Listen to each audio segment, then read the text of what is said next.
Trump to pursue Sudan peace efforts at Saudi request, a stark reminder of Africa's leadership vacuum. In a new development regarding Sudan's protracted war, US President Donald Trump announced that Washington will intensify efforts to help end the conflict. An action, he says, follows a request from Saudi Crown Prince Mohammed bin Salman. Once again, two non-African powers are negotiating the fate of an African nation, while the African Union, AU, the continent's supposed guardian of peace and security, remains on the sidelines. It is a glaring indictment of an institution that, despite more than 7 decades of evolution, still lacks the authority, unity, and political will to resolve African conflicts. No African head of state nor the AU leadership has commented on this development, but the AU was quick to counter Trump's recognition of genocide in Nigeria. The silence of AU has further exposed how powerless Africa has become in shaping the destiny of Africa. Trump described Sudan as facing tremendous atrocities and the single biggest humanitarian crisis, pledging coordination with Saudi Arabia, the UAE, Egypt, and other Middle Eastern states. All these mentioned countries have been implicated in benefiting from Sudan's prolonged war. Not one core African-led initiative is part of this renewed push.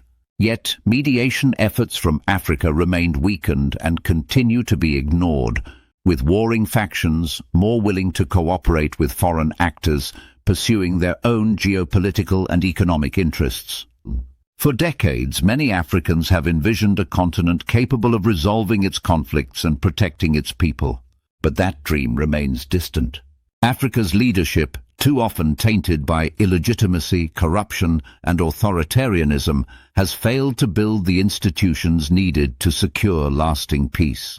Instead, the AU has prioritized shielding member states' leaders from accountability, leaders who are resisting reforms that would empower the AU to act decisively.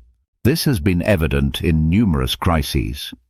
The AU is slow to confront abuses by sitting governments, but swift to denounce citizens' uprisings, military transitions, or external pressure that threatens entrenched elites. From its inconsistent stance on coup-affected states to its unquestioning defense of Nigeria against US accusations of atrocities and genocide against Christians, the AU consistently protects governments but not the people. Meanwhile, the White House maintains that the US is part of a coalition attempting to halt Sudan's violence, and foreign involvement, often tied to resource interests, continues unabated.